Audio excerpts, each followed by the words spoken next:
ಎಲ್ಲರಿಗೂ ಸ್ವಾಗತ ಇದೆ ಮುಂಜಾನೆ ಕಾರ್ಯಕ್ರಮಕ್ಕೆ. ಹರೇ ಕೃಷ್ಣ.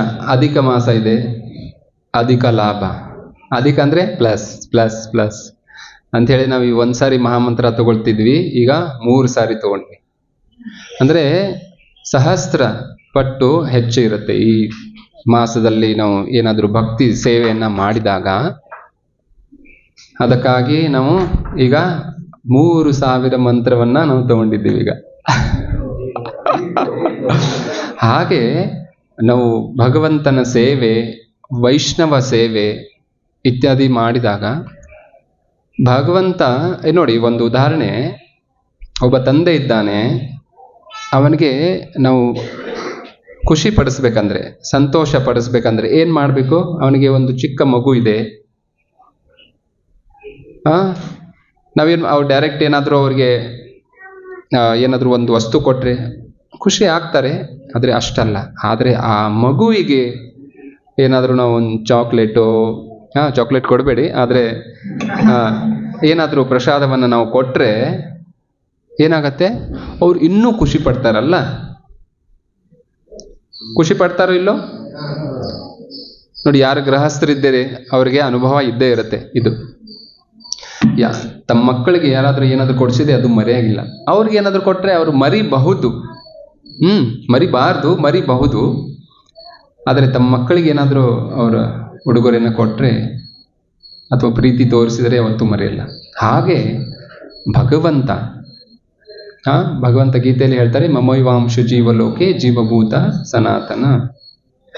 ಅನಾದಿ ಕಾಲದಿಂದ ಈ ಎಲ್ಲ ಜೀವಿಗಳು ನನ್ನ ಮಕ್ಕಳಿದ್ದಾರೆ. ಭಗವಂತನಿಗೆ ನಾವು ಈ ತಿಂಗಳಲ್ಲಿ ಭಗವಂತನನ್ನ ಖುಷಿ ಪಡಿಸ್ಲಿಕ್ಕೆ ಪ್ರಯತ್ನ ಮಾಡ್ತಾ ಇದ್ದೀವಿ. ಆದರೆ ಒಂದು ಕೀವರ್ಡ್ ಏನಂದ್ರೆ, ಭಕ್ತರನ್ನ ಖುಷಿ ಪಡಿಸಿದ್ರೆ ಭಗವಂತ ಇನ್ನೂ ಸಂತುಷ್ಟ ಆಗ್ತಾನೆ. ಅದಕ್ಕೆ ವೈಷ್ಣವ ಸೇವೆ ಬಹಳ ಮುಖ್ಯವಾಗಿದೆ. ಮುಖ್ಯವಾಗಿ ಭಕ್ತಿ ರಸಾಮೃತ ಸಿಂಧುವಲ್ಲಿ 64 ಭಕ್ತಿಯ ಅಂಗಗಳಿವೆ. ಏನೇನು ಮಾಡಬೇಕು ಭಕ್ತಿ ಸೇವೆಯಲ್ಲಿ, ಆದರೆ ಮುಖ್ಯ 5 ಹೇಳಲಾಗಿದೆ. 5 ಇದೆ. ಅದು ಭಗವಂತನ ವಿಗ್ರಹ ಸೇವೆ ಆಗಿರ್ಬೋದು, ಧಾಮವಾಸ ಆಗಿರ್ಬೋದು, ಭಾಗವತ ಶ್ರವಣ ಆಗಿರ್ಬೋದು. ಅದರಲ್ಲಿ 56ನೆಯ ಅಂಗ ವೈಷ್ಣವ ಸೇವೆ ಇದೆ. ಅದು ಬಹಳ ಮುಖ್ಯವಾಗಿದೆ. ನಮ್ಮ ಭಾರತದಲ್ಲಿ ಬಹಳ ಪ್ರಸಿದ್ಧವಾದ ವರ್ಡ್ ಅಂದರೆ ಅತಿಥಿ ದೇವೋ ಭವ. ನಾವು ಕೇಳಿದ್ದೀವಿ. ಅತಿಥಿ ಅಂದ್ರೆ ಯಾರು? ನಾವು ಇನ್ವಿಟೇಷನ್ ಕೊಟ್ಟಿರ್ತೇವೆ, ಹೇಳಿದ ಮೇಲೆ ಬರ್ತಾರ ಅವರ, ಅಥವಾ ಕೇಳದೆ ಬರೋರು? ಕೇಳದೆ ಬರೋರಿಗೆ ಅತಿಥಿ. ತಿಥಿ ಅಂದ್ರೆ ವಾರ ಅಥವಾ ತಿಥಿ, ಪ್ರತಿ ದಿನಕ್ಕೆ ನಾವು ತಿಥಿ ಅಂತೀವಲ್ಲ. ಅತಿಥಿ ಅಂದ್ರೆ ಯಾವುದೇ ತಿಥಿ ಹೇಳದೆ ಕೇಳದೆ ಬರುವವರಿಗೆ ಅತಿಥಿ. ಅವರಿಗೆ ದೇವೋ ಅಂದ್ರೆ ಭಗವಂತನ ದೇವತೆಗಳ ಸ್ಥಾನ ಅವರಿಗೆ ಕೊಟ್ಟಿದೆ. ಅದಕ್ಕಿಂತ ಮಿಗಿಲಾಗಿ ನೋಡಿ, ಯಾವುದೇ ಒಬ್ಬ ವ್ಯಕ್ತಿ ಬಂದ್ರೆ ಇಷ್ಟು ಸೇವೆ ಮಾಡಬೇಕು, ಆದರೆ ಒಬ್ಬ ವೈಷ್ಣವ ನಮ್ಮ ಮನೆಗೆ ಬಂದ್ರೆ ಏನ್ ಲಾಭ ಇದೆ ಹೇಳಿ? ಅದಕ್ಕಾಗಿ ವೈಷ್ಣವ ಸೇವೆ ನಾವು ಮಾಡಬೇಕು. ಈ ತಿಂಗಳಲ್ಲಿ, ಪ್ರತಿ ವರ್ಷ ತುಂಬಾ ಮಾಡಬೇಕು. ಈ ತಿಂಗಳಲ್ಲಿ ಅಧಿಕ ಮಾಡಬೇಕು, ಯಾಕಂದ್ರೆ ಅಧಿಕ ಲಾಭ ಇದೆ. ಭಗವಂತ ಶ್ರೀಮದ್ ಭಾಗವತದಲ್ಲಿ ಸ್ವತಃ ಹೇಳ್ತಾರೆ. ಶ್ರೀಮದ್ ಭಾಗವತದ 9ನೇ ಸ್ಕಂದ 4ನೇ ಅಧ್ಯಾಯ 68ನೇ ಶ್ಲೋಕದಲ್ಲಿ, ಸಾಧವೋ ಹೃದಯಂ ಮಹ್ಯಂ ಸಾಧುನಾಂ ಹೃದಯಂ ತ್ವಹಂ ಮದನ್ಯಂತೆ ನ ಜಾನಾತಿ ನಾಹಂ ತೇಭ್ಯೋ ಮನಾಗಪಿ. ಭಗವಂತ ಹೇಳ್ತಾರೆ, ಎಲ್ಲ ಸಾಧುಗಳು ಅಂದ್ರೆ ಭಕ್ತರು ನನ್ನ ಹೃದಯದಲ್ಲಿದ್ದಾರೆ. ನನ್ನ ಹೃದಯದಲ್ಲಿ ಸಾಧುನಾಂ ಹೃದಯಂ ತ್ವಹಂ, ಸಾಧುಗಳ ಹೃದಯದಲ್ಲೂ ನಾನಿದ್ದೀನಿ. ಭಗವಂತನ ಹೃದಯದಲ್ಲಿ ಸಾಧುಗಳ ಹೃದಯದಲ್ಲಿ ಭಗವಂತ. ಮದನ್ನಂತೆ ನ ಜಾನಾತಿ. ಅವ್ರು ಹೇಳ್ತಾರೆ, ಭಗವಂತ ಆ ಭಕ್ತರು ನನ್ನ ಬಿಟ್ಟು ಬೇರೇನು ಗೊತ್ತಿಲ್ಲ ಅವರಿಗೆ. ನ ಜಾನಾತಿ, ನನ್ನ ಬಿಟ್ಟು ಅವ್ರಿಗೆ ಏನೂ ಗೊತ್ತಿಲ್ಲ. ಹಾಗೆ ನನಗೂ ಸಹ ಅವ್ರನ್ನ ಬಿಟ್ಟು ನನಗೇನು ಗೊತ್ತಿಲ್ಲ. ಅಂದ್ರೆ ಎಷ್ಟು ಮುಖ್ಯವಾಗಿ ಮಾತುಗಳನ್ನ ಇಲ್ಲಿ ಭಗವಂತ ಹೇಳ್ತಾ ಇದ್ದಾರೆ. ಅಂದ್ರೆ ವೈಷ್ಣವರು ಎಷ್ಟು ಮುಖ್ಯವಾಗಿದ್ದಾರೆ ನಮಗೆ. ಮುಂದೆ ಹೋಗಿ ಮತ್ತೆ ಹೇಳ್ತಾರೆ ಭಗವಂತ, ಅವ್ರೇನ್ ಮಾಡಿದ್ದಾರೆ, ಮೈ ನಿರ್ಬಂಧ ಹೃದಯ ಸಾಧವ ಸಮದರ್ಶನ ವಶೇ ಕೂರ್ವಂತಿ ಮಾಂ ಭಕ್ತ್ಯ ಸತ್ ಸ್ತ್ರೀಯ ತತ್ಪತಿ ಯಥ. ಒಂದು ಉದಾಹರಣೆಯನ್ನ ಭಗವಂತ ಕೊಡ್ತಾ ಇದ್ದಾರೆ ಇಲ್ಲಿ. ಯಾವ ರೀತಿ ನನ್ನನ್ನ ಅವರು ಹೃದಯದಲ್ಲಿ ಇಟ್ಕೊಂಡ್ಬಿಟ್ಟಿದ್ದಾರೆ, ಹೇಗೆ ಒಂದು ಉದಾಹರಣೆಯನ್ನ ಇಲ್ಲಿ ಕೊಡ್ತಾ ಇದ್ದಾರೆ. ವಶೆ ಕೂರುವಂತಿ, ವಶೆ ಅಂದ್ರೆ ವಶೀಕರಣ, ವಶೀಕರಣ ಮಾಡ್ಕೊಂಡಿದ್ದಾರೆ. ಮಾಂ ಭಕ್ತ, ನನ್ನನ್ನು ವಶೀಕರಣ ಮಾಡ್ಕೊಂಡ್ಬಿಟ್ಟಿದ್ದಾರೆ. ಯಾವ ರೀತಿ ಅಂದ್ರೆ ತತ್ ಸ್ತ್ರೀಯ, ಸತ್ ಅಂದ್ರೆ ಒಬ್ಬ ಪತಿವ್ರತ ಸ್ತ್ರೀ ಏನು ತನ್ನ ಗಂಡನನ್ನ ವಶ ಮಾಡ್ಕೊಂಡಿರ್ತಾಳೆ. ವಶೀಕರಣದಿಂದಲ್ಲ, ಸೇವೆಯಿಂದ. ನೋಡಿ, ಆ ಪತ್ನಿ ಏನ್ ಹೇಳ್ತಾಳೋ ಆ ಗಂಡ, ಆ ಪತಿ ಆ ಥರ ನಡ್ಕೊಳ್ತಾನೆ. ಉದಾಹರಣೆಗೆ ಪಾಂಡವರು, ದ್ರೌಪದಿ ದೇವಿ ಬರೀ ಇಶಾರ, ಸನ್ನೆ ಮಾಡಿದ್ರೆ ಸಾಕು, ಅವರು ಎಲ್ಲವನ್ನ ಕೇಳ್ತಾ ಇದ್ರು. ಯಾಕೆ? ಪತಿವ್ರತ ಸ್ತ್ರೀ. ಹಾಗೆ ಒಬ್ಬ ಪತಿವ್ರತ ಸ್ತ್ರೀ ಗಂಡನನ್ನ ವಶ ಮಾಡ್ಕೊಳ್ಬೇಕಾದ್ರೆ ಸೇವೆ ಮಾಡಬೇಕು. ಹಾಗೆ ವಶ ಆಗಂಗಿಲ್ಲ. ನೀವು ಮಾಂತ್ರಿಕ ಹತ್ರ ಹೋಗಿ ವಶ ಮಾಡ್ಕೊಂಡು ಅದಾಗಲ್ಲ, ಇಂಥದ್ ವಿರುದ್ಧ ಆಗತ್ತೆ. ನನ್ನ ಗಂಡ ನನ್ನ ಮಾತು ಕೇಳಬೇಕು ಅಂತ ಅನಿಸಿದ್ರೆ ಆ ಸ್ತ್ರೀಯರು ಗಂಡನನ್ನ ಒಳ್ಳೆ ರೀತಿಯಿಂದ ಸೇವೆ ಮಾಡಬೇಕು. ಇಲ್ಲಿ ಭಗವಂತ ಅದನ್ನ ಉದಾಹರಣೆಯಾಗಿ ಕೊಡ್ತಾ ಇದ್ದಾರೆ. ಯಾವ ರೀತಿ ಒಬ್ಬ ಪತಿವ್ರತ ಸ್ತ್ರೀ ತನ್ನ ಗಂಡನನ್ನ ವಶ ಮಾಡ್ಕೊಂಡಿದ್ದಾಳೋ ಹಾಗೆ ನನ್ನ ಭಕ್ತರು ನನ್ನನ್ನ ವಶ ಮಾಡ್ಕೊಂಡ್ಬಿಟ್ಟಿದ್ದಾರೆ. ನಾನು ಅಸ್ವತಂತ್ರನಾಗಿದ್ದೇನೆ. ಅಂದ್ರೆ ಭಕ್ತರ ಬಗ್ಗೆ ಇಲ್ಲಿ ಎಷ್ಟು ಹೇಳ್ತಾ ಇದ್ದಾರೆ ಭಗವಂತ. ಭಗವಂತ ಸ್ವತಃ ಭಕ್ತರ ಸೇವೆ ಮಾಡಿ ತೋರಿಸ್ತಾರೆ, ಬರೀ ಹೇಳಂಗಿಲ್ಲ. ಉದಾಹರಣೆಗೆ ನಾವು ನೋಡಬಹುದು, ಮಹಾಭಾರತದಲ್ಲಿ ರಾಜಸೂಯ ಯಜ್ಞ ಆಯ್ತು. ಯುಧಿಷ್ಠಿರ ಮಹಾರಾಜ ರಾಜಸೂಯ ಯಜ್ಞ ಮಾಡಿದ್ರು. ಮಾಡುವಾಗ ಎಲ್ಲರಿಗೆ ಒಂದೊಂದು ಡಿಪಾರ್ಟ್ಮೆಂಟ್ ಇತ್ತು. ಎಲ್ಲ ಸೇವೆಗಳನ್ನ ವಿಭಾಜನೆ ಮಾಡಿದ್ರು. ಎಲ್ಲ ಸೇವೆ, ಭೀಮನಿಗೆ ಅಡಿಗೆ ಮನೆ, ಯಾಕಂದ್ರೆ ಶಕ್ತಿ ಬೇಕು, ಮತ್ತೆ ಅವರು ಪಾರಂಗತರಾಗಿದ್ರು ಅಡಿಗೆಯಲ್ಲಿ. ಆಮೇಲೆ ಎಲ್ಲರಿಗೂ ಒಂದೊಂದು ಸೇವೆ ಕೊಟ್ಟಿದ್ರು. ಯುಧಿಷ್ಠಿರ ಮಹಾರಾಜನಿಗೆ, ದುರ್ಯೋಧನನಿಗೂ ಕೊಟ್ಟಿದ್ರು. ಏನ್ ಕೊಟ್ಟಿದ್ರು? ಗಿಫ್ಟ್ ಏನೇ ಬರುತ್ತೆ ಅದನ್ನ ಕಲೆಕ್ಟ್ ಮಾಡ್ಲಿಕ್ಕೆ.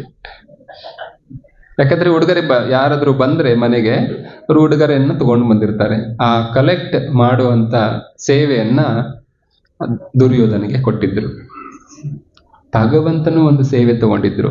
ಏನ್ ತಗೊಂಡಿದ್ರು? ಯಾರು ಭಕ್ತರು ಬರ್ತಾರೋ ಅವರ ಪಾದವನ್ನ ತೊಳೆದು ಆ ನೀರನ್ನ ಸಿಂಪಡಿಸ್ಕೊಳ್ತಾ ಇದ್ರು ಭಗವಂತ. ಅಂದ್ರೆ ವೈಷ್ಣವ ಸೇವೆ ಭಗವಂತ ತಗೊಂಡಿದ್ರು, ತೋರಿಸ್ಕೊಡ್ತಾ ಇದ್ರು. ಭಗವಂತನಿಗೆ ಅವಶ್ಯಕತೆ ಇತ್ತು, ಎಲ್ಲ ಹೇಳಿ ಮಾಡಿಸ್ಕೊಳ್ಬೇಕಾಗಿತ್ತು. ಮಾಡ್ಬೋದು, ಬೇರೆಯವರು ಸೇವೆ ಅದನ್ನ ಮಾಡ್ಬೋದು, ಆದ್ರೆ ಮುಖ್ಯ ಸೇವೆಯನ್ನ ಅವರು ತಗೊಂಡಿದ್ರು.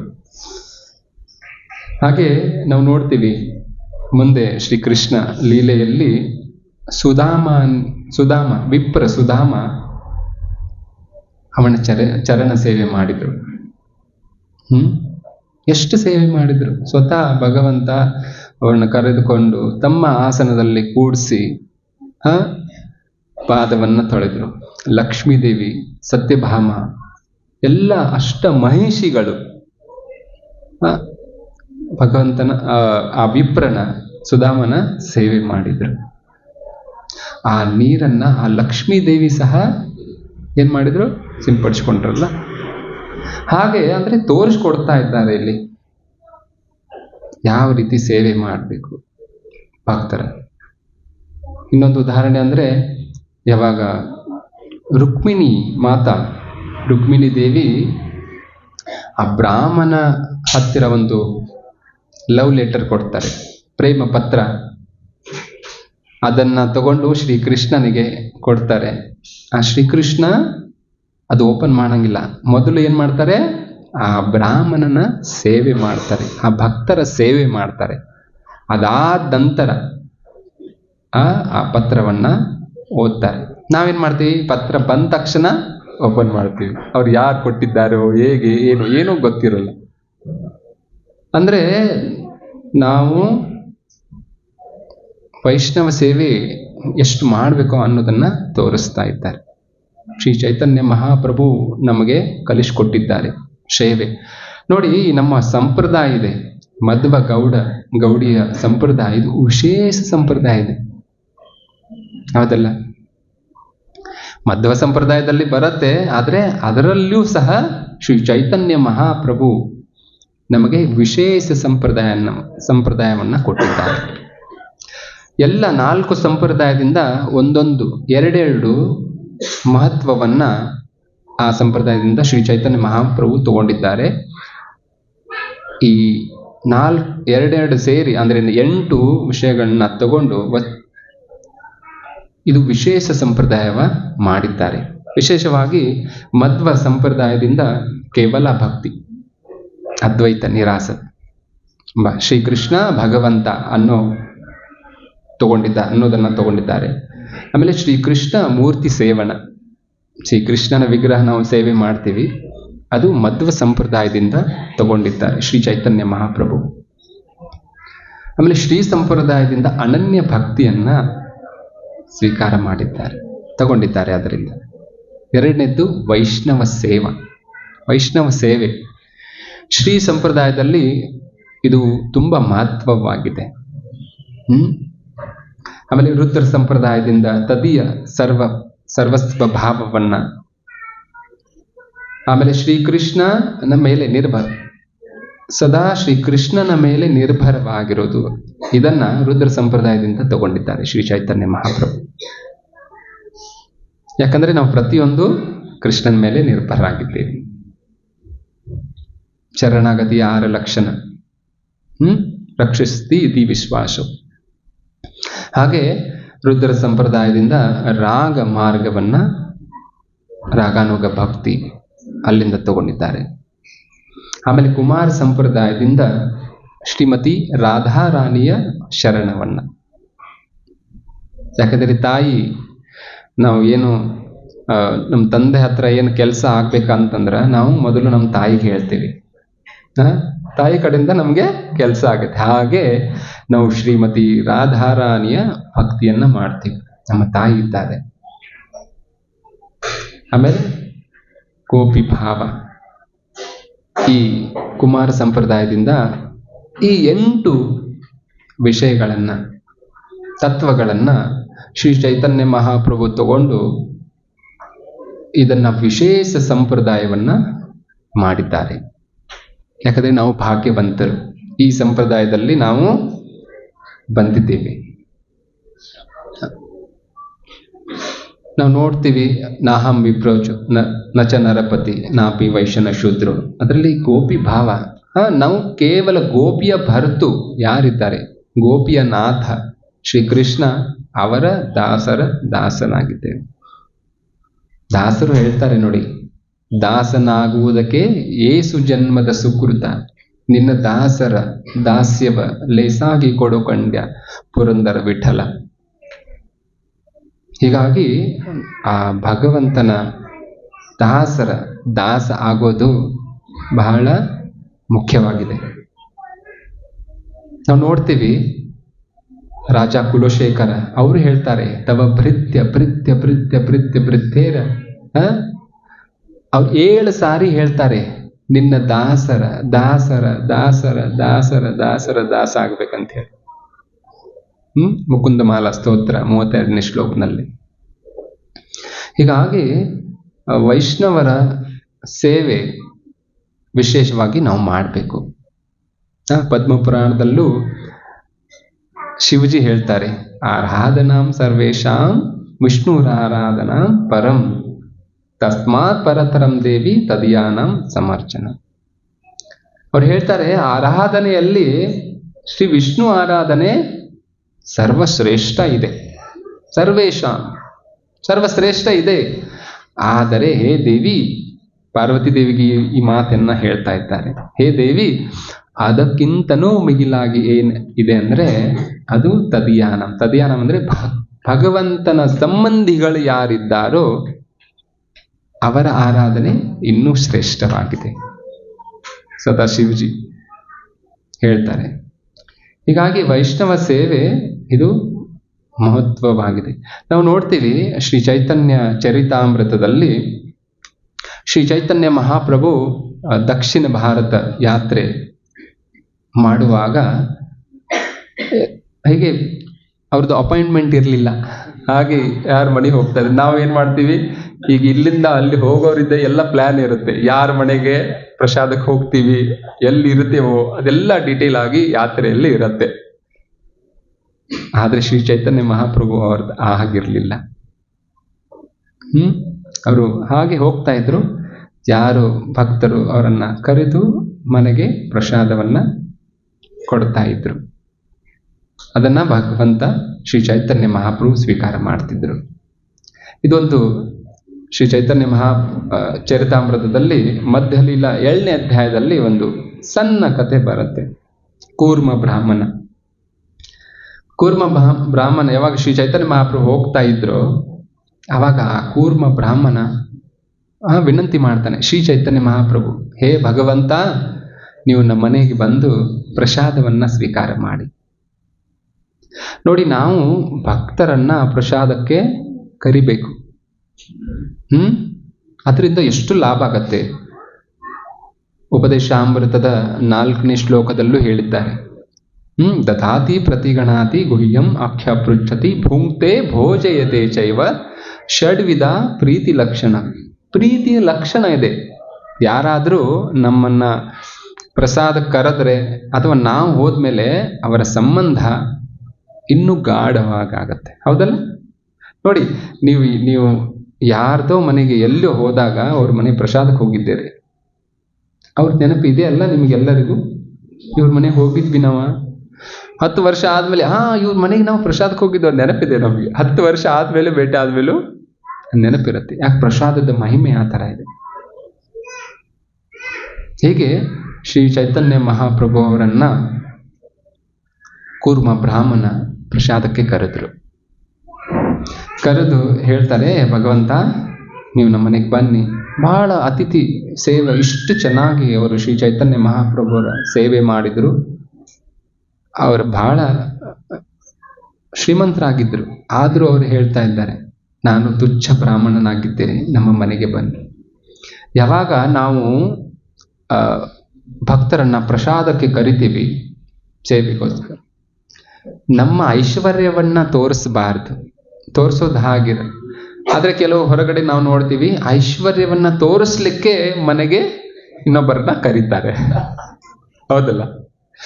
ಆದ್ರೆ ನಮ್ಮ ಐಶ್ವರ್ಯ, ಇಲ್ಲಿ ಈ ಕಥೆಯಲ್ಲಿ ಹೇಳ್ತಾ ಇದ್ದಾರೆ, ಐಶ್ವರ್ಯವನ್ನು ತೋರಿಸ್ಲಿಕ್ಕೆ ಅಲ್ಲ, ನಮ್ರತೆಯ ಭಾವದಿಂದ, ಸೇವೆಯ ಭಾವದಿಂದ ನಾವು ಅವರನ್ನ ಕರಿಬೇಕು. ಹಾಗೆ ಶ್ರೀ ಕೂರ್ಮ ಬ್ರಾಹ್ಮಣ ಶ್ರೀ ಚೈತನ್ಯ ಮಹಾಪ್ರಭುವರನ್ನ ಕರೆದು ಬಹಳ ಪ್ರಕಾರವಾದ ವ್ಯಂಜನವನ್ನ ಮಾಡಿ ಪ್ರಸಾದವನ್ನ ಭಗವಂತನಿಗೆ ಅರ್ಪಣೆ ಮಾಡಿದರು. ಎಲ್ಲ ತರದ ಅದರಲ್ಲಿ ಸಬ್ಜಿ, ದಾಲ್, ಚಾವಲ್, ಸ್ವೀಟ್, ಎಲ್ಲ ಪ್ರಕಾರದ ಭೋಜ್ಯವನ್ನ ತಯಾರು ಮಾಡಿ ಭಗವಂತನಿಗೆ ಅರ್ಪಣೆ ಮಾಡಿ ಭಗವಂತ ಸ್ವೀಕಾರ ಮಾಡಿದ. ಭಗವಂತ ಹೇಳ್ತಾನೆ, ನನಗೆ ಯಾರು ಪ್ರೀತಿಯಿಂದ ನನಗೆ ಕೊಡ್ತಾರೋ ಅದನ್ನ ನಾನು ಸ್ವೀಕಾರ ಮಾಡ್ತೀನಿ. ಹೇಳ್ತಾರೆ ಒಂದು ಭಜನೆಯಲ್ಲಿ, ದುರ್ಯೋಧನ ಎಷ್ಟೆಲ್ಲ ಪದಾರ್ಥವನ್ನ ಮಾಡಿದ್ದ, ಹೌದಲ್ಲ, ಎಷ್ಟೆಲ್ಲ ಭೋಗ ಕೊಟ್ಟಿದ್ದ, ಆದ್ರೆ ಭಗವಂತ ಅಲ್ಲಿ ಸ್ವೀಕಾರ ಮಾಡಲಿಲ್ಲ. ಅವ್ರು ಎಲ್ಲಿ ಹೋದ್ರು? ವಿದುರನ ಮನೆಯಲ್ಲಿ ಹೋಗಿ ಹೇಳ್ತಾರೆ ಕತೆ. ಮಹಾಭಾರತದಲ್ಲಿ ಇಲ್ಲ, ಬಟ್ ಅದು ರೂಢಿ ಕತೆ ಇದೆ. ಅದು ಬಾಳೆಯನ್ನು ಕೊಡ್ಬೇಕಾದ್ರೆ ಆ ಬಾಳೆಯನ್ನ ಸಿಪ್ಪೆಯನ್ನ ತಿಂದ್ರು ಅಂತೇಳಿ. ಅಷ್ಟು ಭಾವ ವಿಭೋರದಲ್ಲಿ ವಿದುರನ ಹೆಂಡತಿ ಕೃಷ್ಣ ನಮ್ಮ ಮನೆಗೆ ಬಂದಿದ್ದಾನೆ ಅಂತ ಹೇಳಿ ಅವರು ಬಾಳೆಹಣ್ಣು ಸುಲಿದು ಕೊಡ್ಬೇಕಾಗಿತ್ತು. ಆದ್ರೆ ಅವರು ಬಾಳೆಹಣ್ಣು ಕೆಳಗೆ ಬೀಸಿ ಅದ್ರ ಮೇಲಿನ ಸಿಪ್ಪೆಯನ್ನ ಕೊಟ್ರು, ತಿಂದ್ರು ಅಂತ ಹೇಳಲಾಗ್ತದೆ. ಇದರರ್ಥ ಭಗವಂತ ಪ್ರೀತಿ ಎಲ್ಲಿದೆಯೋ ಅಲ್ಲಿ ಬರ್ತಾರೆ. ಹಾಗೆ ನಾವು ಪ್ರೀತಿಯಿಂದ ಭಗವಂತನ ಆಮೇಲೆ ಭಕ್ತರನ್ನ ನಾವು ಕರಿಬೇಕು. ಹೀಗೆ ಇಲ್ಲೇ ಆಮೇಲೆ ಪ್ರಸಾದವನ್ನ ಭಗವಂತ ಸ್ವೀಕಾರ ಮಾಡಿದ್ಮೇಲೆ ಅವ್ರು ವಿನಂತಿ ಮಾಡ್ತಾರೆ, ನಾನು ನಿಮ್ಮ ಜೊತೆನೇ ಬರುತ್ತೇನೆ ಅಂತೇಳಿ. ನನಗೆ ಮನೆ ಸಾಕಾಗಿದೆ, ಮನೆಯಲ್ಲಿ ಯಾರು ಕಾಡಿಸ್ಲಿಲ್ಲ. ಅವ್ರ ಹೆಂಡತಿ ಬಹಳ ಪತಿವ್ರತ ಸ್ತ್ರೀ ಇದ್ಲು. ಬಹಳ ತೊಂದರೆ ಕೊಡ್ತಾ ಇದ್ದಾರೆ ಹೆಂಡತಿ ಅಂತ ಹೇಳಿ ನಾ ಹೋಗ್ತಾ ಇದ್ದೀನಿ ಅವರು ಶ್ರೀ ಚೈತನ್ಯ ಮಹಾಪ್ರಭುವ ಹಿಂದೆ. ಹಾಗೇನು ಇರ್ಲಿಲ್ಲ. ದಾಸರು ಬಹಳ ಚೆನ್ನಾಗಿ ಹೇಳ್ತಾರೆ ನೋಡಿ, ಇರಬೇಕು ಇಲ್ಲದಿರಬೇಕು ಹರಿದಾಸರು ಸಂಸಾರದ ಒಳಗೆ, ಇರಬೇಕು ಇಲ್ಲದಿರಬೇಕು. ಮಕ್ಕಳು ಮತಿವಂತರಾದರೆ ಮನೆಯಲ್ಲಿ ಅಕ್ಕರದಿಂದಲಿ ಕೂಡಿರಬೇಕು. ಚಿಕ್ಕವನ ಬುದ್ಧಿ ಬೇರುಂಡನಾದರೆ ಗಕ್ಕದ ಮರಗಿಂತ ಹೊರಗಾಗಬೇಕು. ಇರಬೇಕು ಇಲ್ಲದಿರಬೇಕು. ಕುಲಸತಿಯಾದರೆ ಕೂಡಿರಬೇಕು. ಸುಲಭದಿಂದಲೇ ಸ್ವರ್ಗ ಸೂರಾಡಬೇಕು. ಕಲಹ ಗಂಟಿ ಸತಿ ಕರ್ಕಶೆಯಾದರೆ ಹಲವು ಪರಿಯಿಂದ ಹೊರಗಾಗಬೇಕು. ಇರಬೇಕು ಇಲ್ಲದಿರಬೇಕು. ಹೀನನ ಕಂಡರೆ ಹಿಮ್ಮೆಟ್ಟಬೇಕು. ಜ್ಞಾನಿಗಳ ಕಂಡರೆ ಕೈ ಮುಗಿಯಬೇಕು. ಸ್ವಾಮಿ ಶ್ರೀ ಪುರಂದರ ವಿಠ್ಠಲರಾಯನ ನಾನಾ ಬಗೆಯಿಂದ ಕೊಂಡಾಡಬೇಕು. ಇರಬೇಕು ಇಲ್ಲದಿರಬೇಕು. ಹರಿದಾಸರು ಸಂಸಾರದ ಒಳಗೆ, ಇರಬೇಕು ಇಲ್ಲದಿರಬೇಕು. ಇಲ್ಲಿ ಬ್ರಾಹ್ಮಣ ಹೇಳ್ತಾ ಇದ್ದಾರೆ, ನಾನು ಮನೆ ಬಿಟ್ಟು ನಿಮ್ ಜೊತೆ ಬರ್ತೀನಿ ಅಂತ ಹೇಳಿ. ಆದ್ರೆ ಶ್ರೀ ಚೈತನ್ಯ ಮಹಾಪ್ರಭು ಹೇಳ್ತಾ ಇದ್ದಾರೆ, ನೀನು ಇಲ್ಲೇ ಇರಬೇಕು ಇಲ್ಲದಿರಬೇಕು.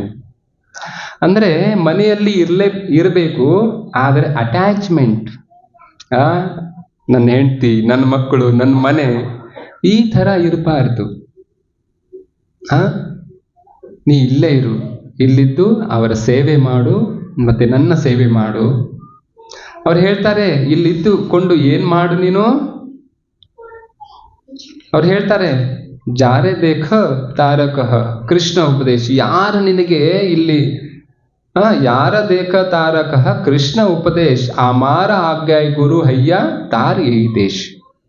ಅವ್ರು ಹೇಳ್ತಾ ಇದ್ದಾರೆ, ನೀನು ಇಲ್ಲೇ ಇದ್ದು ಏನ್ ಮಾಡು? ಎಲ್ಲರಿಗೂ ಯಾರು ನಿನಗೆ ಸಿಗ್ತಾರೆ, ಯಾರು ನಿನ್ನ ಜೊತೆ ಬರ್ತಾರೆ, ಅವರಿಗೆ ಕೃಷ್ಣ ಉಪದೇಶ, ಕೃಷ್ಣನ ಬಗ್ಗೆ ತಿಳಿಸು, ಕೃಷ್ಣನ ಬಗ್ಗೆ ಹೇಳು. ಇದು ಅಮಾರ ಆಜ್ಞೆ, ಇದು ನನ್ನ ಆಜ್ಞೆ ಇದೆ ನಿನಗೆ. ನೀನು ಗುರು ಆಗು.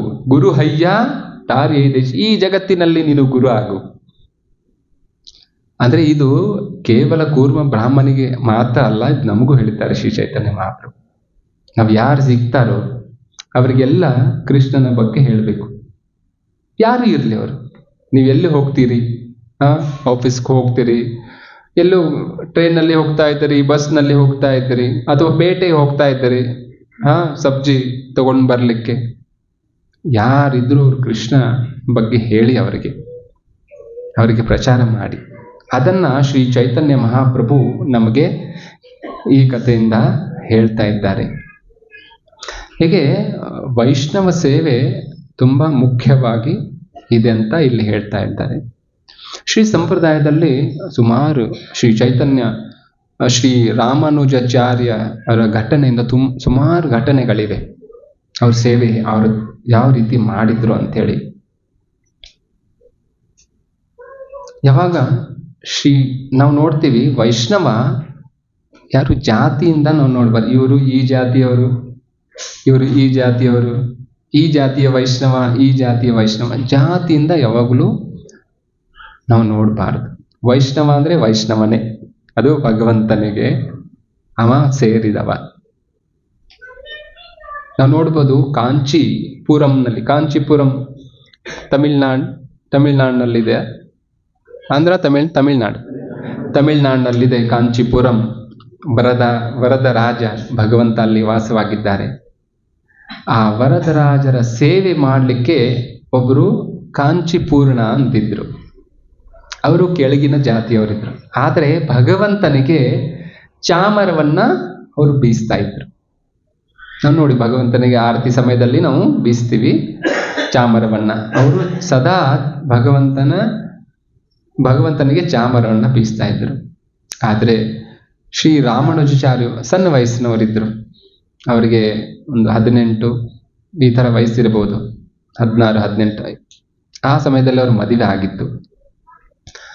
ಆದರೆ ಅವ್ರ ಇಚ್ಛೆ ಇತ್ತು, ಕಾಂಚೀಪೂರ್ಣವರ ಉತ್ತಿಷ್ಟವನ್ನ ನಾನು ಸ್ವೀಕಾರ ಮಾಡಬೇಕು. ಅವರ ಆ ಪ್ರಸಾದವನ್ನ ಸ್ವೀಕಾರ ಮಾಡಿದ ಮೇಲೆ ಏನು ಉತ್ತಿಷ್ಟ ಉಳಿಯತ್ತೆ ಅದು ನಾನು ಸ್ವೀಕಾರ ಮಾಡಬೇಕು ಅಂತ ಇಚ್ಛೆ ಇರುತ್ತೆ. ಹೀಗಾಗಿ ಅವ್ರೇನ್ ಮಾಡ್ತಾರೆ, ಅವರನ್ನ ಮನೆಗೆ ಪ್ರಸಾದಕ್ಕೆ ಕರೀತಾರೆ. ಅವ್ರ ಹೆಂಡತಿಗೂ ಹೇಳ್ತಾರೆ, ಕಾಂಚೀಪೂರ್ಣವ್ರು ಬರ್ತಾರೆ, ಅವರಿಗೆ ಪ್ರಸಾದ ರೆಡಿ ಮಾಡು, ನಾನು ಸ್ನಾನಕ್ಕೆ ಹೋಗಿ ಬರ್ತೇನೆ. ಆದ್ರೆ ಕಾಂಚೀಪೂರ್ಣ ಶುದ್ಧ ಭಕ್ತರು ಇರೋದ್ರಿಂದ ಅವ್ರು ಹೇಳ್ತಾರೆ, ನನ್ನ ಉತ್ತಿಷ್ಟ ಅವ್ರಿಗೇನು ಕೊಡೋದು? ಅವರು ರಾಮಾನುಜಾಚಾರ್ಯ, ಅವರು ಬ್ರಾಹ್ಮಣ ಕುಟುಂಬದಲ್ಲಿ ಹುಟ್ಟಿದ್ದಾರೆ ಮತ್ತು ಶ್ರೇಷ್ಠ ಭಕ್ತಿದ್ದಾರೆ, ಅವ್ರಿಗೇನು ಕೊಡೋದು ನಾನು ಅಂತೇಳಿ ಇವರು ಸ್ನಾನಕ್ಕೆ ಹೋದ್ರು. ಇವರು ತಕ್ಷಣ ಕಾಂಚೀಪೂರ್ಣ ಏನ್ ಮಾಡಿದ್ರು, ಅವರ ಮನೆಗೆ ಬಂದ್ರು. ಪ್ರಸಾದ್ ಇಲ್ಲ, ನನಗೆ ಪ್ರಸಾದ ಕರೆದಿದ್ದಾರೆ, ನಾನು ಬಂದಿದ್ದೇನೆ. ಅವ್ರ ಹೆಂಡತಿ ಪ್ರಸಾದಕ್ಕೆ ಎಲೆ ಇಡ್ತಾರೆ. ಎಲೆ ಇಟ್ಟು ಅವರಿಗೆ ಬಡಿಸ್ತಾರೆ. ಬಡಿಸಾದ್ಮೇಲೆ ಅವರು ಬೇಗ ಪ್ರಸಾದವನ್ನ ಸ್ವೀಕಾರ ಮಾಡ್ತಾರೆ. ಅವರು ಬೇಗ ತಗೊಂಡು ಆ ಎಲೆಯನ್ನ ಅವರು ಅಂದ್ರೆ ಕಸದ ತಟ್ಟೆಯಲ್ಲಿ ಹಾಕ್ತಾರೆ. ಆಮೇಲೆ ಆಗಿನ ಪದ್ಧತಿ ಈ ತರ ಇತ್ತು, ಬ್ರಾಹ್ಮಣ ಕುಟುಂಬದಲ್ಲಿ ಯಾರಾದ್ರೂ ಕೆಳಗಿನ ಜಾತಿಯವರು ಬಂದ್ರೆ ಅದು ಅವರಿಗೆ ಊಟ ಆದ್ಮೇಲೆ ಅದೆಲ್ಲ ಸಾರಿಸಿ ಗುಡಿಸಿ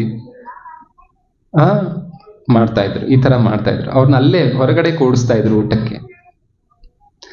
ಹಾಗೆ ಇವರು ಹೆಂಡತಿ, ಶ್ರೀ ರಾಮಾನುಜಾಚಾರ್ಯರ ಹೆಂಡತಿನೂ ಹಾಗೆ ಮಾಡಿದ್ರು. ಅವ್ರನ್ನ ಕೂಡಿಸಿ ಆದ್ಮೇಲೆ ಎಲ್ಲ ಅಲ್ಲಿ ಕ್ಲೀನ್ ಮಾಡಿದ್ರು. ಮತ್ತೆ ಇವ್ರಿಗೋಸ್ಕರ ಅವ್ರಿಗೆ ಅಡಿಗೆ ಮಾಡಿದ್ರಲ್ಲ, ಅದು ಕೆಳಗಿನ ಜಾತಿ ಅಂತ ಹೇಳಿ. ಆದ್ರೆ ಆಮೇಲೆ ಮತ್ತೆ ಅದೆಲ್ಲ ಪಾತ್ರೆಗಳನ್ನ ತೊಳೆದು ಸಾರಿಸಿ ಮತ್ತೆ ಹೊಸ ಅಡಿಗೆ ಮಾಡ್ತಾ ಇದ್ರು. ಅವರು ಬಂದ್ರು, ಶ್ರೀರಾಮಾನುಜಾಚಾರ್ಯ ಎಲ್ಲಿ ಕಾಂಚೀಪೂರ್ಣ ಅಂತ ಹೇಳಿ. ಇಲ್ಲ, ಅವರು ಪ್ರಸಾದ ತಗೊಂಡು ಹೋದ್ರು. ಅವ್ರದ್ದು ಎಲೆ ಎಲ್ಲಿದೆ?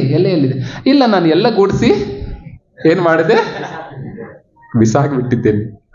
ಅಯ್ಯೋ ಹುಚ್ಚಿ ಅಂತಂದ್ರು. ನಾನು ಅದಕ್ಕೋಸ್ಕರ ಅವ್ರು ಉತ್ತಿಷ್ಟ ತಿನ್ಬೇಕಂತ ಹೇಳಿ ನಾನು ಅವ್ರು ಕರೆದಿದ್ದೆ.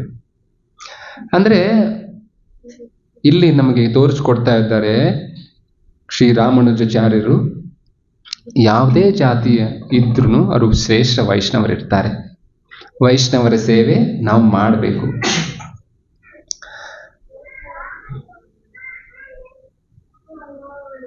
ಯಾದವ್ ಪ್ರಕಾಶ್ ಅಂತ ಹೇಳಿ ಇನ್ನೊಬ್ರು ಗುರು. ಅಂದ್ರೆ ಶ್ರೀ ರಾಮಾನುಜಾಚಾರ್ಯರಿಗೆ 5 ಜನ ಗುರುಗಳಿದ್ದಾರೆ. ಯಾದವ್ ಪ್ರಕಾಶ್ ಅಂತ ಹೇಳಿ ಒಬ್ಬ ಗುರು, ಅವರು ಮಾಯಾವಾದಿ ಇದ್ರು ಆ ಸಮಯದ. ಯಾಕಂದ್ರೆ ಇನ್ನೂ ಈ ಸಿದ್ಧಾಂತ ಸ್ಥಾಪನೆ ಆಗಿರ್ಲಿಲ್ಲ, ವಿಶಿಷ್ಟಾದ್ವೈತೋ ಅಥವಾ ಮಧ್ವ ಸಿದ್ಧಾಂತೋ. ಆವಾಗ ಶಂಕರ ಭಾಷ್ಯ ಈ ಭಾರತದಲ್ಲಿ ಮುಖ್ಯವಾಗಿ ಅದು ಶಂಕರ ಭಾಷ್ಯ, ನಿರಾಕಾರವಾದಿನೇ ಪ್ರಚಲಿತ ಇತ್ತು. ಹೀಗಾಗಿ ಯಾರು ಗುರುಗಳು ಇರಲಿಲ್ಲ. ಆವಾಗ ಇವರು ಶ್ರೀ ರಾಮಾನುಜಾಚಾರ್ಯ ಆ ಯಾದವ ಪ್ರಕಾಶ್ ಹತ್ರ ಶಿಕ್ಷಣ ಮಾಡಿ ಗುರುಕುಲಕ್ಕೆ ಹೋಗ್ತಾರೆ. ಆವಾಗ ಅವ್ರು ಹೋಗುವಾಗ ಒಂದ್ ಕಡೆ ಇನ್ನೊಬ್ಬ ಗುರುಗಳಿರ್ತಾರೆ. ಅವರ ಕಾವೇರಿ ದಡದಲ್ಲಿ ಅವರು ಬೋಟಿನಿಂದ ಬರ್ತಾರೆ. ಅವಾಗ ನಮಸ್ಕಾರ ಮಾಡ್ಲಿಕ್ಕೆ, ಅಂದ್ರೆ ನಾವು ಯಾವಾಗ ಗುರುಗಳನ್ನ ನೋಡ್ತೀವೋ ಅವಾಗ ನಾವು ಸಾಕ್ಷಾತ್ ದಂಡವತ ಆಗ್ತೀವಿ. ಸಾಕ್ಷಾತ್ ದಂಡವತ ಆ ಸಮಯದಲ್ಲಿ ತುಂಬಾ ಬಿಸಿಲಿತ್ತು. ತುಂಬಾ ಬಿಸಿಲಿದ್ದಾಗ ಅವರು ಶ್ರೀರಾಮಾನುಚಾರ್ಯ ಏನ್ ಮಾಡಿದ್ದಾರೆ, ದಂಡವತ್ ಹಾಕಿದ್ದಾರೆ. ಆದ್ರೆ ಆ ಯಾದವ ಪ್ರಕಾಶ್ ಗುರುಗಳು ಅವ್ರ ಹತ್ರ ನೋಡ್ತಾನೆ ಇಲ್ಲ. ಮೈ ಎಲ್ಲ ಸುಡ್ತಾ ಇದೆ. ಯಾಕಂದ್ರೆ ಗುರುಗಳು ಹೇಳಿದ ಮೇಲೆ ನಾವು ಹೇಳ್ಬೇಕು, ಅದು ಪ್ರತಿದಿ. ನಾವೇನ್ ಮಾಡ್ತೀವಿ, ಗುರುಗಳ ನಮಸ್ಕಾರ ಮಾಡಿ ನಾವು ಎದ್ದು ಬಿಡ್ತೀವಿ ತಕ್ಷಣ. ಆದ್ರೆ ಗುರುಗಳು ಹೇಳಿದಾದ್ಮೇಲೆ ನಾವು ಹೇಳ್ಬೇಕು. ಅವ್ರು ಹೇಳ್ತಾನೆ ಇಲ್ಲ, ಆದ್ರೆ ಮೈ ಸುಡ್ತಾ ಇದೆ ಅವರದ್ದು. ಗುರುಗಳು ಹೇಳ್ತಾನೆ ಇಲ್ಲ, ಗುರುಗಳು ಹೇಳಿದ್ಮೇಲೆ ಹೇಳ್ಬೇಕು. ಆದ್ರೆ ಶ್ರೀರಾಮಾನುಚಾರ್ಯರ ಇನ್ನೊಬ್ಬ ಶಿಷ್ಯ ಇರ್ತಾನೆ, ಹಿಡಿಂಬಿ ಯಾಚನ್ ಅಂತೇಳಿ. ಅವ ಏನ್ ಮಾಡ್ತಾನೆ, ಆ ಗುರುಗಳಿಗೆ ತಂಪಾಗ್ಲಿ ಅಂತೇಳಿ ಅವ ಅವ್ರಿಗೆ ನೆರಳು ಕೊಡ್ತಾನೆ, ಅವ ದಂಡವತ್ ಹಾಕ್ತಾನೆ ಅಲ್ಲಿ.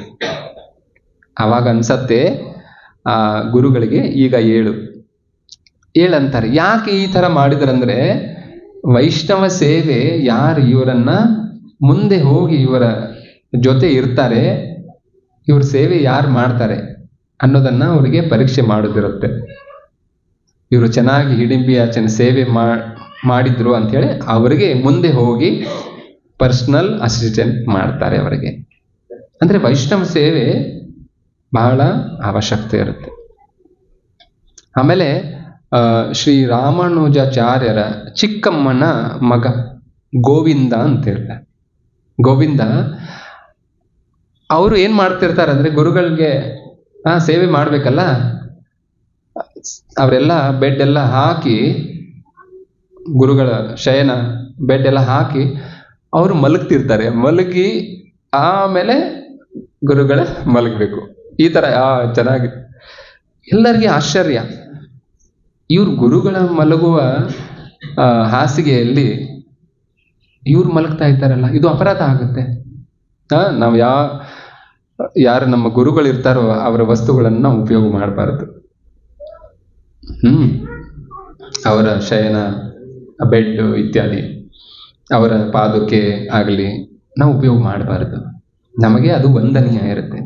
ಆದ್ರೆ ಗೋವಿಂದ ಅವರು ಏನ್ ಮಾಡ್ತಾ ಇದ್ದಾರೆ, ಶಯನ ಮಾಡಿ ಮತ್ತೆ ಎದ್ದು ಅವರಿಗೆ ಕೇಳಿದಾಗ ಹೇಳ್ತಾರೆ, ನಾನು ಯಾಕೆ ಮಾಡ್ತೇನೆಂದ್ರೆ ಗುರುಗಳಿಗೆ ಇದು ಆರಾಮದಾಯಕ ಇದೆಯಾ ಅಥವಾ ಇಲ್ಲ. ನೋಡಿ ಏನು ಭಾವನೆ ಇದೆ ವೈಷ್ಣವ ಸೇವೆದ್ದು. ಅಂದ್ರೆ ತಮಗಾಗಿ ಅಲ್ಲ, ಅದು ಗುರುಗಳಿಗೆ ಎಲ್ಲಿ ಏನಾದರೂ ಒಂದು ಹಳ್ಳಿ ಇರ್ಬೋದು, ಒಂದು ಮಚ್ಚರ್ ಸೊಳ್ಳೆ ಇರ್ಬೋದು, ಎಲ್ಲ ಕ್ಲೀನ್ ಮಾಡಿ ಅವರು ಆ ಗುರುಗಳಿಗೆ ಸೇವೆ ಮಾಡ್ತಾ ಇದ್ರು. ಹೀಗೆ ವೈಷ್ಣವ ಸೇವೆ ಬಹಳ ಮುಖ್ಯವಾಗಿದೆ. ಪರಾಶರ ಭಟ್ಟ ನೋಡಬಹುದು. ಪರಾಶರ ಭಟ್ಟ ಶಿಷ್ಯ ನಂಜಿಯಾರ್ ನಾನು ವೈಷ್ಣವ ಸೇವೆ ಮಾಡಬೇಕು ಅಂತ ಹೇಳಿದಾಗ ಅವ್ರು ಹೇಳ್ತಾರೆ, ಅವರು ಒಬ್ಬ ಸನ್ಯಾಸಿ ಇರ್ತಾರೆ ನಂಜಿಯಾರ್ ಅಂತೇಳಿ. ಸನ್ಯಾಸಿ ಇದ್ದಾಗ ನನಗೇನಾದ್ರು ಉಪದೇಶ ಮಾಡಿ ಗುರುಗಳಿಗೆ ಕೇಳಿದಾಗ, ನೀನು ಅನಂತಾಚಾರ್ಯವರ ಹತ್ರ ಹೋಗು, ಉಪದೇಶ ತಗೋ ಅಂತ ಹೇಳ್ತಾರೆ. ಅನಂತಾಚಾರ್ಯ ಈ ಮಹಾನ್ ವೈಷ್ಣವ ಇದ್ದಾರೆ. ಅನಂತಾಚಾರ್ಯ ಯಾರಿಗಾದ್ರೂ ಗೊತ್ತಾ? ಅನಂತ ಆಚಾರ್ಯ ನಿಮ್ಗೆ ಗೊತ್ತಾ? ತಿರುಪತಿ ನೋಡ್ತಿರಲ್ಲ, ಈಗ ತಿರುಪತಿ ಯಾರು ನೋಡಿದ್ದೀರಿ? ಎಲ್ಲರೂ ನೋಡಿದ್ದಾರೆ ಆಲ್ಮೋಸ್ಟ್. ತಿರುಪತಿ ಸ್ಥಾಪನೆ ಮಾಡಿದವರೇ ಅನಂತಾಚಾರ್ಯ. ಶ್ರೀರಾಮಾನುಜಾಚಾರ್ಯರ ಆದೇಶದಿಂದ ಅವರು ಅಲ್ಲಿ ಹೋಗಿ ಆ ಬೆಟ್ಟದಲ್ಲಿ ಭಗವಂತ ಇದ್ದಾನೆ, ಅವರಿಗೋಸ್ಕರ ನೀವು ಸೇವೆ ಮಾಡಿ. ಆಮೇಲೆ ಆ ಪತಿ ಪತ್ನಿ ಇಬ್ರು ಹೋಗಿ ಅಲ್ಲಿ ಬಾವಿಯನ್ನ ತೋಡ್ತಾರೆ. ಅನಂತಾಚಾರ್ಯ ಬಾವಿ ತೋಡಿ, ಅದೇ ಬಾವಿಯಿಂದ ನೀರು, ನೋಡಿ ಗುಡ್ಡದ ಮೇಲೆ ಬಾವಿ ಸ್ವಂತ ತೋಡೋದು. ಆ ಸಮಯದಲ್ಲಿ ಅವ್ರ ಹೆಂಡತಿ ಗರ್ಭಿಣಿ ಇರ್ತಾರೆ. ಗರ್ಭಿಣಿ ಇದ್ದಾಗ ಅವರು ಮೇಲಿಂದ ಮಣ್ಣನ್ನ ಇಳಿತಾ ಇರ್ತಾರೆ, ಅವ್ರ ಕೆಳಗಡೆ ಅವರು ಅಗಿತಾ ಇರ್ತಾರೆ. ಆನಂದಾಚಾರ್ಯ ಮೇಲಿನಿಂದ ಅವ್ರು ಜಗ್ತಾ ಇರ್ತಾರೆ. ಆ ಸಮಯದಲ್ಲಿ ಭಗವಂತ ಬಂದು ಆ ಹಗ್ಗವನ್ನ ಎಳಿತಾ ಇದ್ರು. ಭಗವಂತ, ಸ್ವತಃ ಭಗವಂತ ಬಂದು. ಆದ್ರೂ ಅವರು ಭಗವಂತನಿಗೆ ಸೇವೆ ಕೊಡ್ಲಿಲ್ಲ. ನೀನು ಅವ್ರಿಗೆ ಯಾಕೆ ಹೇಳಿದೆ, ನೀನು ಅವ್ರ ಹೆಂಡತಿಗೆ ಅವರು ತರಾಟೆ ತಗೊಳ್ತಾ ಇದ್ದಾರೆ, ನೀನು ಅವ್ರಿಗೆ ಯಾಕೆ ಹೇಳಿದೆ ನೀನು ಅಂತ ಹೇಳಿ. ಆಮೇಲೆ ನಾವು ಅವ್ರೇನ್ ಮಾಡಿದ್ರು, ಆಮೇಲೆ ಆ ಬಾವಿಯಿಂದ ಬರೋ ನೀರಿನಿಂದ, ಬಾವಿಯ ನೀರಿನಿಂದ ಆ ತೋಟವನ್ನ ಮಾಡಿದ್ರು. ಆ ತೋಟದ ಹೂವು ಶ್ರೀ ಬಾಲಾಜಿಯವರಿಗೆ ಈಗಲೂ ಪ್ರತಿದಿನ ಏರಿಸ್ತಾರೆ. ಅದೇ ಪ್ರಾರಂಭ ಅನಂತಾಚಾರ್ಯರು. ಯಾವ ರೀತಿ ಶ್ರೀಲ ಪ್ರಭುಪಾದರು ಹೇಳ್ತಾರೆ, ಜಪಾನ್ನಲ್ಲಿ ಯಾರು ಪ್ರಚಾರ ಮಾಡ್ತೀರಿ ಅಂತ ಕೇಳ್ತಾರೆ. ಅವಾಗ ಒಬ್ಬ ಭಕ್ತರು ಶಿಷ್ಯರು ಕೈ ಮೇಲೆ ಎತ್ತಾರೆ, ಅಲ್ಲಿ ಹೋಗಿ ಪ್ರಚಾರ ಮಾಡ್ತಾರೆ. ಅವ್ರು ಹೇಳ್ತಾರೆ, ನಾನು ನಿನ್ನನ್ನು ಭಗವದ್ಧಾಮ ಕರ್ಕೊಂಡು ಹೋಗ್ತೀನಿ. ಶ್ರೀಲ ಪ್ರಭುಪಾದ್ ಹೇಳಿದ್ರು. ಅಂತ್ಯ ಸಮಯದಲ್ಲಿ ಶ್ರೀಲ ಪ್ರಭುಪಾದ್ ಬಂದು ಅವರನ್ನ ಭಗವದ್ಧಾಮ ಕರ್ಕೊಂಡು ಹೋದ್ರು.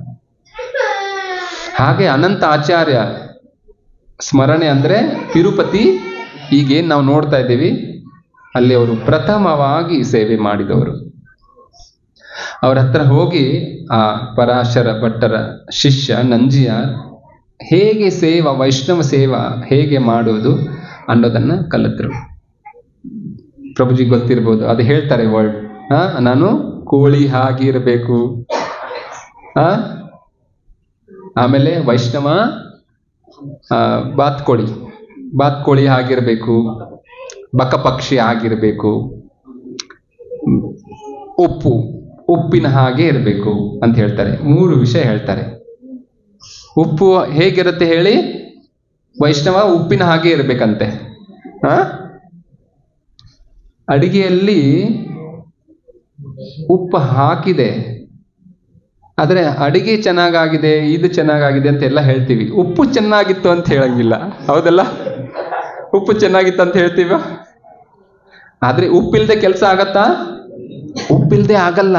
ಹಾಗೆ ವೈಷ್ಣವ ಎಲ್ಲ ಸೇವೆ ಮಾಡಿ ಉಪ್ಪಿನ ಹಾಗೆ ಇರಬೇಕು. ಅಂದ್ರೆ ಶ್ರೇಯ ತಗೊಳ್ಬಾರ್ದು. ವೈಷ್ಣವ ಹೇಗಿರ್ಬೇಕು? ಕೋಳಿಯ ಹಾಗೆ ಇರಬೇಕು. ಕೋಳಿಗೆ ನೋಡಿ, ಬಹಳಷ್ಟು ಜೋಳದ ಕಾಳುಗಳು, ಯಾವುದೇ ಇತ್ಯಾದಿ ಕಾಳುಗಳು ಇರಬಹುದು.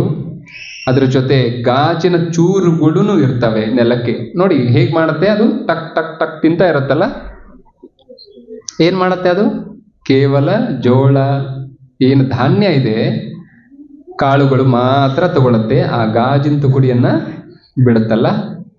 ಹಾಗೆ ವೈಷ್ಣವ ಒಳ್ಳೆಯದನ್ನ ಮಾತ್ರ ಸ್ವೀಕಾರ ಮಾಡಬೇಕು. ನಮಗೆ ಕಾಣುತ್ತೆ ಇವರು ಕೆಟ್ಟು, ಇವ್ರು ಹೀಗೆ, ಇವ್ರ ಸ್ವಭಾವ ಹೀಗೆ, ಹಾಗೆ ಹೀಗೆ ಅಂತೇಳಿ. ಆದ್ರೆ ಏನು ಒಳ್ಳೆ ಇದೆ ಇದು, ಅದನ್ನ ನಾವು ಸ್ವೀಕಾರ ಮಾಡಬೇಕು. ಅದನ್ನ ಇಲ್ಲಿ ಅನಂತಾಚಾರ್ಯ ಅವರು ಹೇಳ್ತಾ ಇದ್ದಾರೆ. ನಂಜಿಯಾರ್ ಸನ್ಯಾಸಿ ಇದ್ರು ಅವರು, ಇವರು ಗೃಹಸ್ಥ ಅನಂತಾಚಾರ್ಯ, ಆದ್ರೂ ಅಲ್ಲಿ ಕಳಿಸಿದ್ದಾರೆ. ಅಲ್ಲಿ ಪಕ್ಷಿ ಹಾಗೆ. ಪಕ್ಷಿ ನೋಡಿ ಹೇಗೆ ಒಂದೇ ಕಾಲಿನಲ್ಲಿ ನಿಂತಿರುತ್ತಲ್ಲ ನೀರಿನಲ್ಲಿ, ಅದು ಹೀಗೆ ನಿಂತಿರುತ್ತೆ. ಧ್ಯಾನಕ್ಕೆ ಹೇಗೆ ಬೇಕು ಹಾಗೆ ನಿಂತಿರುತ್ತೆ. ಒಂದು ಸಣ್ಣ ಸಣ್ಣ ಸಣ್ಣ ಸಣ್ಣ ಮೀನುಗಳು ಬರ್ತವೆ, ನೋಡಿ ಇಲ್ಲೇನು ಇಲ್ಲ ಅಂಥೇಳಿ ಆರಾಮಾಗಿ ಅಡ್ಡಾಡ್ತಿರ್ತವೆ ಮೀನುಗಳು, ಚಿಕ್ಕ ಚಿಕ್ಕ ಮೀನುಗಳು. ಅದಾದ್ಮೇಲೆ ದೊಡ್ಡ ಮೀನುಗಳು ಬರುತ್ತೆ, ಅದು ಅಡ್ಡಾಡುತ್ತೆ. ಆಮೇಲೆ ಆ ಕಡೆಗೆ ಅದಕ್ಕಿಂತ ದೊಡ್ಡ ಮೀನುಗಳು, ಇಲ್ಲೇನು ತೊಂದರೆ ಇಲ್ಲ, ಚಿಕ್ಕ ಚಿಕ್ಕ ಮೀನುಗಳು ಹೋಗಿದೆ ಅಂದ್ಮೇಲೆ ನಾನು ಬರ್ಬೋದು ಅಂತೇಳಿ ಹೋದಾಗ ಆ ಪಕ್ಷಿ ಏನ್ ಮಾಡತ್ತೆ, ಆ ದೊಡ್ಡ ಮೀನವನ್ನ ತಗೊಂಡು ತಿಂದ್ಬಿಡುತ್ತೆ. ಅಂದ್ರೆ ಅಲ್ಲಿಂದ ಏನ್ ಕಲಿಬಹುದು ನಾವು? ಸಣ್ಣ ಸಣ್ಣ ಸಣ್ಣ ಸಣ್ಣ ವಿಷಯಗಳನ್ನ ಬಿಟ್ಟು ದೊಡ್ಡ ಸೇವೆಗಳನ್ನ ನಾವು ಸೇವಾ ಸ್ವೀಕಾರ ಮಾಡಬೇಕು. ಅವ್ರು ಹೇಳ್ತಾರೆ, ನಾವು ಸಣ್ಣ ಸಣ್ಣ ಸೇವೆ ಅಷ್ಟು ಮಾತ್ರ ಸ್ವೀಕಾರ ಮಾಡ್ತೀವಿ, ದೊಡ್ಡ ದೊಡ್ಡದು ನಮಗೇನು ಬೇಡ, ಅದು ಮ್ಯಾನೇಜ್ಮೆಂಟ್ ಅವ್ರ ಕೆಲಸ. ಇಲ್ಲ, ನಾವು ಎಲ್ಲ ತರದ ಸೇವೆಯನ್ನ ನಾವು ಮಾಡಬೇಕು. ಹೀಗೆ ಅಂದ್ರೆ ವೈಷ್ಣವ ಸೇವೆ ನಾವು ಮಾಡಬೇಕು. ಆಮೇಲೆ ಶ್ರೀಶೈಲ ಪೂರ್ಣ ಅಂತೇಳಿ ಇವರು ಶ್ರೀ ರಾಮಾನುಜಾಚಾರ್ಯರ ಸೋದರ ಮಾಮ ಶ್ರೀಶೈಲ ಪೂರ್ಣ ಅಂತೇಳಿ ಅವರು ತಿರುಪತಿಯಲ್ಲಿ ಇರ್ತಾರೆ.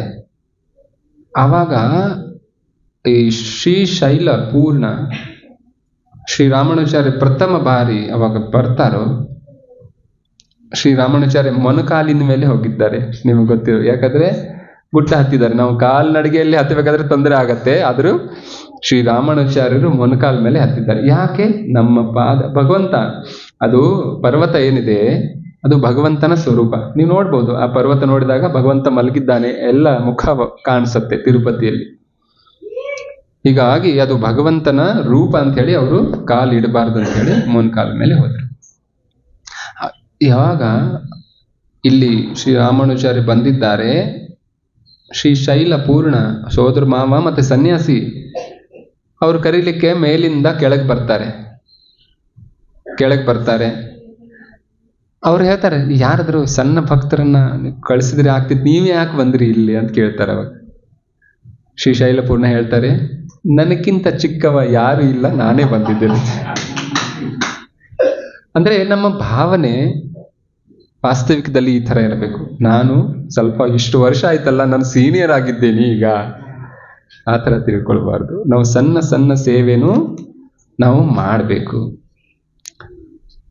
ಈಗ ಸಮಯ ಆಗ್ತಾ ಇದೆ, ನಾನು ಶಾರ್ಟ್ನಲ್ಲಿ ಶ್ರೀ ತಿರುಪತಿಯಲ್ಲಿ ಯಾವಾಗ ಹೋಗುವಾಗ ಶ್ರೀರಾಮಾನುಜಾರ್ಯ ಒಬ್ಬ ರೈತನಿಗೆ ಹಾದಿಯನ್ನ ಕೇಳ್ತಾರೆ. ತಿರುಪತಿ ಹೋಗುವ ಹಾದಿ ಹೇಗೆ ಅಂತ ಹಾಗೆ ಹೇಳ್ಬೋದಾ? ಕೇಳಿಸ್ತದ ನಿಮ್ಗೆ? ತಿರುಪತಿ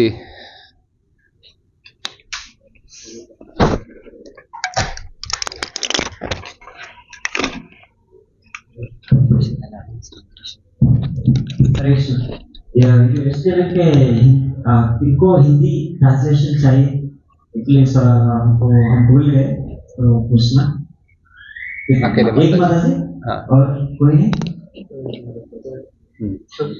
ಹಿಂದ್ಗಡೆ ಕೂತು आप सब थोड़ा पीछे आ सकते हो, जय जगन्नाथ स्वामी प्रोग्राम करेंगे, एटलीस्ट तो समरी कर सकते हैं। एंड में समरी बताएंगे प्रभु जी। तो अच्छा, प्रभुपाद के तो कॉर्नर में आ सकते, माता जी आप आ सकते एक मिनट।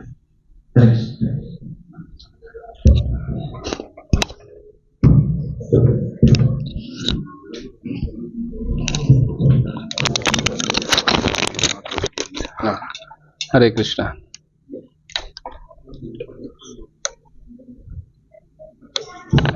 ಹರೇ ಕೃಷ್ಣ. ಹಾಗೆ ಶ್ರೀ ರಾಮಾನುಜಾರ್ಯರು ಒಬ್ಬ ರೈತನಿಗೆ ಹಾದಿ ಕೇಳ್ತಾರೆ, ತಿರುಪತಿಗೆ ಹೋಗೋ ಹಾದಿ. ಅವಾಗ ಆ ರೈತ ಹೇಳ್ತಾನೆ, ಈ ನೀವು ಸ್ಟೇಟ್ ತಗೊಂಡು ರೈಟ್ಗೆ ಟರ್ನ್ ಮಾಡಿ ಅಂತ ಹೇಳ್ತಾರೆ. ನಾವು ಹೇಳ್ತೀವಲ್ಲ ಯಾರಿಗೆ ಅದ್ರ ದಾರಿ ಕೇಳಿದ್ರೆ. ಆ ಸಮಯದಲ್ಲಿ ಶ್ರೀ ರಾಮಾನುಜಾರ್ಯ ಅವರಿಗೆ ಪೂರ್ಣ ದಂಡವತ್ ಪ್ರಣಾಮ ಮಾಡ್ತಾರೆ. ಅಂದ್ರೆ ಅಷ್ಟು ಸೇವೆ ಶ್ರೀ ರಾಮಾನುಜಾರ್ಯ ಆಚಾರ್ಯ, ಆ ಸಂಪ್ರದಾಯದ ಪ್ರಮುಖ ಆಚಾರ್ಯ ಅಂತ ಹೇಳಲಾಗ್ತದೆ. ಅವರು ದಂಡವತ್ ಪ್ರಣಾಮ ಮಾಡಿದ್ರು. ಹಾಗೆ ಗೌಡಿಯ ಪರಂಪರಾದಲ್ಲೂ ಸಹ ನಾವು ನೋಡ್ತೀವಿ, ವೈಷ್ಣವ ಸೇವೆ ತುಂಬಾ ಮಾಡಿದ್ದಾರೆ. ಮಾಧವೇಂದ್ರ ಪುರಿ ಅವರ ಅಂತ್ಯ ಸಮಯದಲ್ಲಿ ಈಶ್ವರ್ ಪುರಿ ಅಂದ್ರೆ ಶ್ರೀ ಚೈತನ್ಯ ಮಹಾಪ್ರಭುಗಳ ಗುರು ಅವರು ಸೇವೆ ಮಾಡಿದ್ರು. ಆಮೇಲೆ ನಾವು ನೋಡ್ತೀವಿ, ಆ ಸೇವೆ ಮಾಡಿರೋದ್ರಿಂದ, ಈಶ್ವರ್ಪುರಿ ಸೇವೆ ಮಾಡಿರೋದ್ರಿಂದ ಸ್ವತಃ ಭಗವಂತ ಅವರ ಶಿಷ್ಯನಾದ ಶ್ರೀ ಚೈತನ್ಯ ಮಹಾಪ್ರಭು. ಅಂದ್ರೆ ವೈಷ್ಣವ ಸೇವೆಯ ಮಹತ್ವ ಎಷ್ಟಿದೆ ನೋಡಿ. ಒಂದ್ಸಾರಿ ಶ್ರೀ ಚೈತನ್ಯ ಮಹಾಪ್ರಭು ಗಂಭೀರದಲ್ಲಿ ಅಂದ್ರೆ ಜಗನ್ನಾಥ್ ಪುರಿ ಗಂಭೀರದಲ್ಲಿ ಮಲಗಿರ್ತಾರೆ. ಅವ್ರಿಗೆ ಅಂದ್ರೆ ನಗರ ಸಂಕೀರ್ತನ ಮಾಡಿ ಬಂದು ಅವ್ರಿಗೆ ತುಂಬಾ ಆಯಾಸ ಪಟ್ಟಿರ್ತಾರೆ. ಅವರು ಇನ್ನೇನು ಒಳಗೆ ಹೋಗ್ಬೇಕು ಅನ್ನೋಷ್ಟರಲ್ಲಿ ಅವ್ರಿಗೆ ನಿದ್ದೆ ಬರುತ್ತೆ, ಅಲ್ಲೇ ಬಾಗಿಲಲ್ಲಿ ಮಲಗಿಬಿಡ್ತಾರೆ. ಆದ್ರೆ ಅವರ ಶಿಷ್ಯ ಗೋವಿಂದ, ಅವರ ಸೇವಕರದ ಗೋವಿಂದ, ಅವರು ಬರ್ತಾರೆ. ಚೈತನ್ಯ ಮಹಾಪ್ರಭು ನೋಡ್ತಾರೆ, ಇಲ್ಲೇ ಹಾದಿಯಲ್ಲೇ ಅಂದ್ರೆ ಬಾಗಿಲಲ್ಲಿ ಹೊಚ್ಚಲಲ್ಲಿ ಮಲಗಿದ್ದಾರೆ ಇವರು. ಆದ್ರೆ ನನಗೆ ಒಳಗೆ ಚೈತನ್ಯ ಮಹಾಪ್ರಭು ಸೇವೆ ಮಾಡೋದಿದೆ, ಹೇಗ್ ಆದ್ರೆ ಒಬ್ಬರನ್ನ ನಾವು ದಾಟಬಾರದು. ನಾವು ಯಾರನ್ನು ಒಬ್ರು ಮಲಗಿರ್ತಾರೆ ಅಂತ ತಿಳ್ಕೊಳ್ಳಿ, ಅವರನ್ನ ದಾಟಬಾರದು. ಯಾಕಂದ್ರೆ ಅವರಲ್ಲಿ ಭಗವಂತ ವಾಸ ಮಾಡ್ತಾ ಇದ್ದಾರೆ. ಇವರು ಸ್ವತಃ ಭಗವಂತ ಇದ್ದಾರೆ, ಇವ್ರನ್ನ ಹೆಂಗ್ ದಾಟೋದು? ಆದ್ರೆ ಗೋವಿಂದ ವಿಚಾರ ಮಾಡ್ತಾರೆ, ಭಗವಂತನ ಸೇವೆ ಮಾಡೋದಿದೆ ನನಗೆ ಅಂತ ಹೇಳಿ ಅವ್ರು ಏನ್ ಮಾಡ್ತಾರೆ, ತಮ್ಮ ಆ ಶಾಲ್ ಅಂಗವಸ್ತ್ರವನ್ನ ತಗೊಂಡು ಶ್ರೀ ಚೈತನ್ಯ ಮಹಾಪ್ರಭು ಮೇಲೆ ಹಾಸ್ತಾರೆ. ಅದಾದ್ಮೇಲೆ ಅವ್ರು ದಾಟ್ತಾರೆ. ಆಮೇಲೆ ಶ್ರೀ ಚೈತನ್ಯ ಮಹಾಪ್ರಭು ಅವ್ರಿಗೆ ಪ್ರಸಾದಕ್ಕೆ ಸೇವೆ ಮಾಡೋದಿರುತ್ತೆ, ಎಲ್ಲ ವ್ಯವಸ್ಥೆಯನ್ನ ಮಾಡ್ತಾರೆ.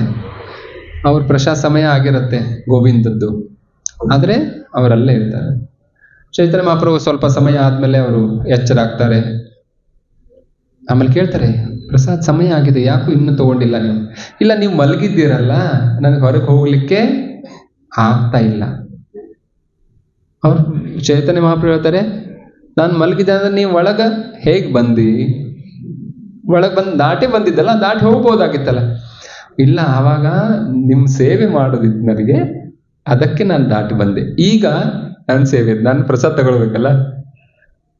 ಅಂದ್ರೆ ನಮಗ್ ಕಲಿಸ್ಕೊಡು, ಗೋವಿಂದ ನಮಗೆ ಕಲಿಸ್ಕೊಡ್ತಾ ಇದ್ದಾರೆ, ನಾವು ವೈಷ್ಣವ ಸೇವೆ ಯಾವ ರೀತಿ ಮಾಡಿ. ನಮಗೋಸ್ಕರ ಇದ್ದಾಗ ನಾವು ತಡೆ ಹಿಡಿಬೇಕು.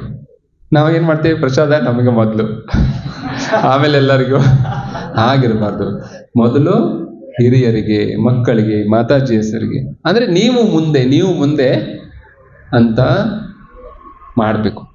ಈ ಭಾವನೆ ಇದ್ರೆ ಜಗಳ ಆಗಲ್ಲ ನೋಡಿ. ನಾವು ಹೊರಗಡೆ ನೀವೆಲ್ಲದ್ರು ಮಹಾಪ್ರಸಾದ ಅಂತ ಇರುತ್ತೆ ನೋಡಿ, ಏನ್ ಮಾಡ್ತಿರ್ತಾರೆ, ನಾನ್ ಮುಂದೆ ನೀನ್ ಮುಂದೆ ಜಗಳ ಆಡ್ತಿರ್ತಾರೆ ಅವರು. ಆದ್ರೆ ಇಸ್ಕಾನ್ ನಲ್ಲಿ ಆತರ ಇಲ್ಲ, ಹೌದಲ್ಲ? ಯಾಕಂದ್ರೆ ಇಲ್ಲಿ ಶಿಕ್ಷಣ ನಾವು ಪಡೆದುಕೊಂಡಿದ್ದೇವೆ. ನೀವು ಮುಂದೆ ನೋಡಿ, ಲೈನ್ ನಲ್ಲಿ ಹಚ್ಚಿರ್ತಾರೆ, ಹಾ ಪ್ರಭುಜಿ ನೀವು ಹೋಗಿ, ಮಾತಾಜಿ ನೀವು ಹೋಗಿ ಅಂತಾರೆ. ಮುಂದೆ ಜಗಳ ಇಲ್ಲ. ಆದ್ರೆ ಹೊರಗಡೆ ಆ ಲೈನ್ಗೆ ಜಗಳ ನೋಡಿದ್ದೀರಾ ನೀವು ಜಾತ್ರೆಗಳಲ್ಲಿ? ಹಾಗೆ ಇಲ್ಲಿ ನಾವು ಗೋವಿಂದ ಅವರಿಂದ ಕಲಿಯಬಹುದು. ರಾಜ ಪ್ರತಾಪರುದ್ರ ಶ್ರೀ ಚೈತನ್ಯ ಮಹಾಪ್ರಭು ಸೇವೆ ಮಾಡಿದ್ರು ಜಗನ್ನಾಥ ಪುರಿಯಲ್ಲಿ. ಅವರ ಆಲಿಂಗನ ಸಿಕ್ತು. ಸೇವೆ ಅಂದ್ರೆ ವೈಷ್ಣವ ಸೇವೆ, ಭಗವಂತನ ಸೇವೆ. ನೋಡಿ, ಸೇವೆ ಮಾಡಿದ್ರೆ ಏನ್ ಲಾಭ ಆಗತ್ತಂದ್ರೆ, ಆ ಗಜೇಂದ್ರ ಮೊಸಳೆ, ಆ ಗಜೇಂದ್ರನ ಕಾಲು ಯಾರು ಹಿಡಿದ್ರು? ಮೊಸಳೆ ಕಾಲು ಹಿಡಿದಿತ್ತಲ್ಲ ಆನೆ. ಗಜೇಂದ್ರ ಅಂದ ಆನೆ, ಆ ಲೀಲೆಯಲ್ಲಿ ನೋಡ್ತೀವಿ. ಆದ್ರೆ ಭಗವಂತ ಮೊದ್ಲು ಬಂದ್ರು, ಯಾರನ್ನ ವಧೆ ಮಾಡಿದ್ರು? ಆ ಮೊಸಳೆಯನ್ನ. ಅಂದ್ರೆ ಭಕ್ತರ ಕಾಲು ಹಿಡಿದವಂದ ಮೊದಲು ಉದ್ಧಾರ ಆಯ್ತು,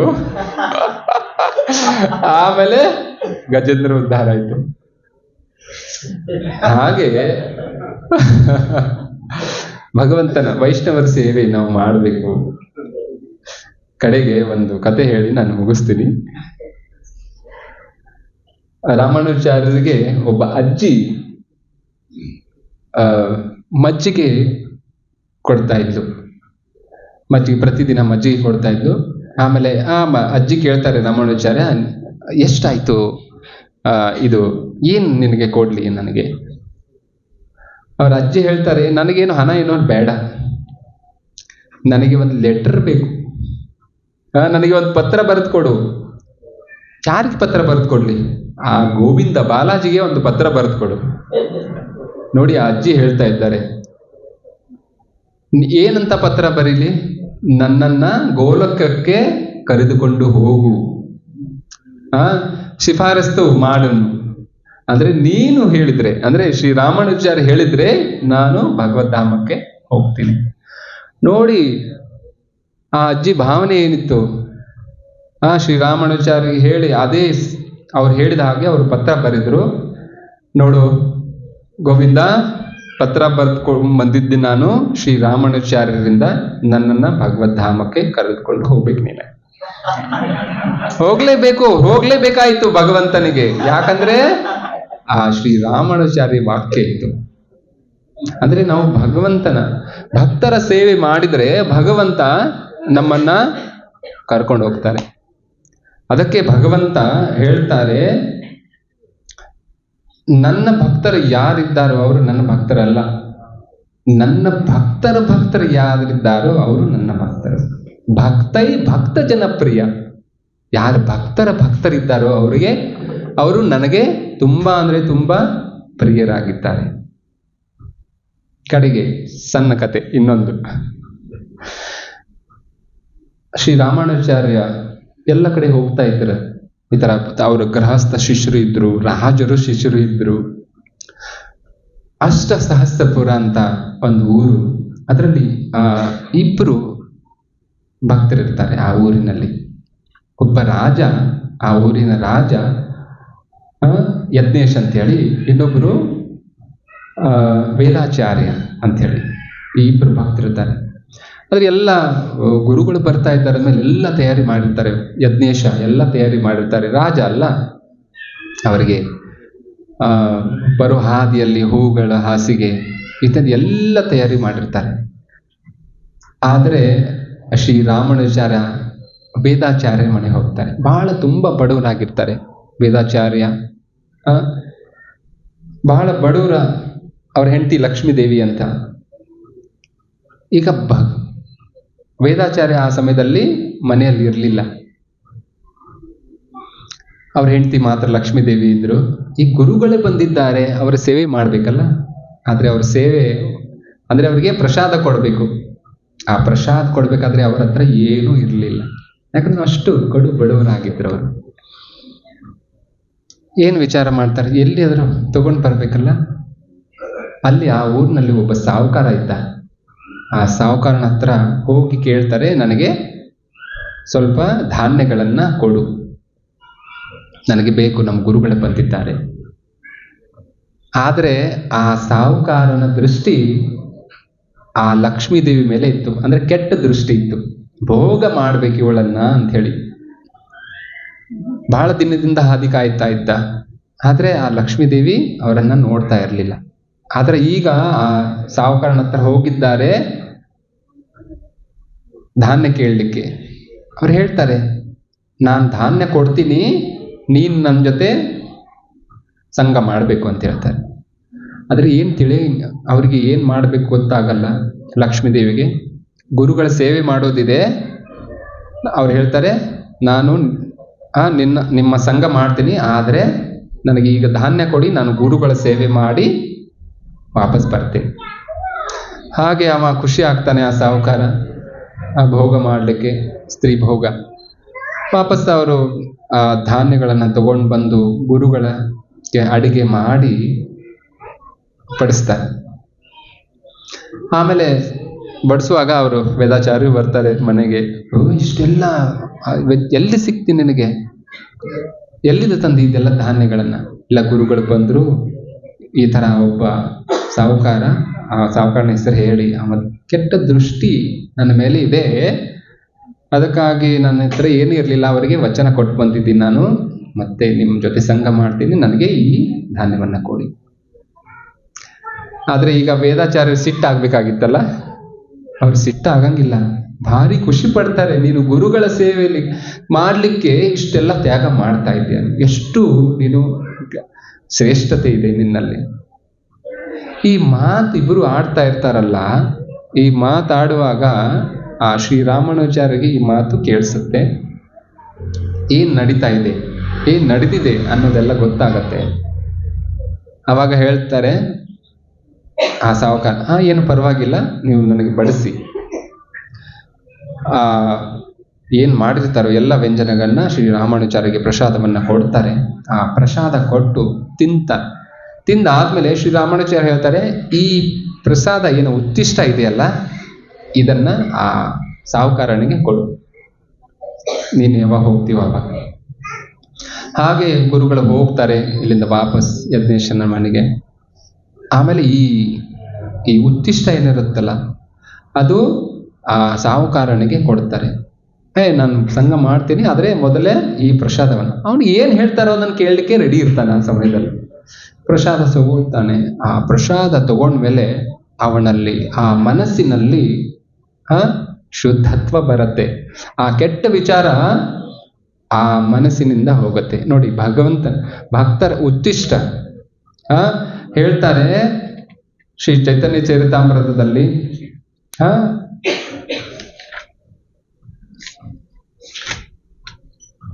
ಭಕ್ತರ ಉತ್ತಿಷ್ಟ ಭಕ್ತ ಪದ ಧೂಲಿ ಭಕ್ತ ಪದ ಜಲ ಉತ್ತಿಷ್ಟ, ಈ 3 ಮಹಾಬಲ ಇದೆ. ಭಗವಂತನ ಭಕ್ತರ ಚರಣಾಮೃತ, ಆಮೇಲೆ ಭಕ್ತ ಉತ್ತಿಷ್ಟ ಮತ್ತು ಪದ ಧೂಲಿ, ಅವರ ಚರಣ ಧೂಲಿ, ಇದು ಮಹಾಬಲ ಇದೆ ಅಂತ ಹೇಳಿ ಶ್ರೀ ಚೈತನ್ಯ ಮಹಾಪ್ರಭು ಹೇಳ್ತಾರೆ. ಹಾಗೆ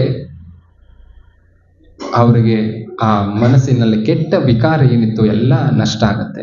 ಅವರು ಮುಂದೆ ಹೋಗಿ ಕ್ಷಮೆ ಕೇಳ್ತಾರೆ. ಹೇ ತಾಯಿ, ತಾಯಿ ಅಂತಾರೆ ಆಮೇಲೆ, ತಾಯಿ ನನ್ನನ್ನು ಕ್ಷಮೆ ಮಾಡು ಅಂತೇಳಿ. ಹೀಗೆ ಅವರು ಆ ವೈಷ್ಣವ ಸೇವೆಯನ್ನ ಮಾಡಿದ್ರು.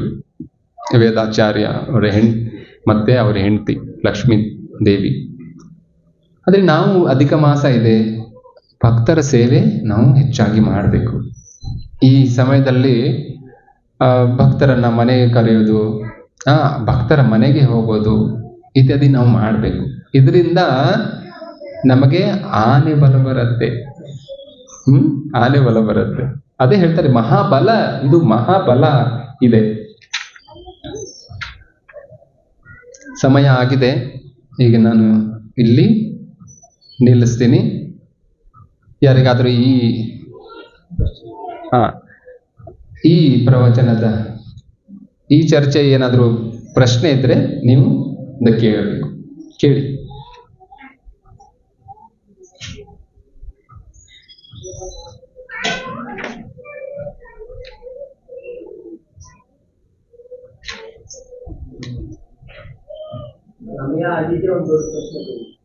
ಹೇಳಿ, ಕೇಳಿ. ಅಲ್ಲಿ ಶೀಲ ಪ್ರಭುಪಾದ ಅದಕ್ಕೆ ಕುಂತಿರೋದು.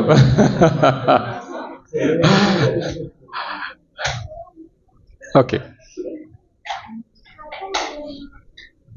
ಪ್ರಭುಪಾದರು ಹೇಳ್ತಾರೆ, ನಿಮ್ಮ ಯೋಗ್ಯತೆ ಭಗವದ್ಧಾಮಕ್ಕೆ ಹೋಗೋ ಯೋಗ್ಯತೆ ಇಲ್ಲವೇ ಇಲ್ಲ. ಆದರೆ ನಾನು ನಿಮ್ಮನ್ನ ಹಿಂದಿನ ಬಾಗಿಲಿನಿಂದ ಕರ್ಕೊಂಡು ಹೋಗ್ತೀನಿ ಅಂತ ಹೇಳ್ತಾರೆ. ನಾವು ಈ ಪ್ರಭುಪಾದರ ಆಶ್ರಯದಲ್ಲಿ ನಾವು ಇರ್ಬೇಕಷ್ಟೆ. ಹರೇ ಕೃಷ್ಣ, ಹರೇ ಕೃಷ್ಣ. ಎಲ್ಲಿಂದ ಕೈ ಮೇಲೆ ಮಾಡಿ.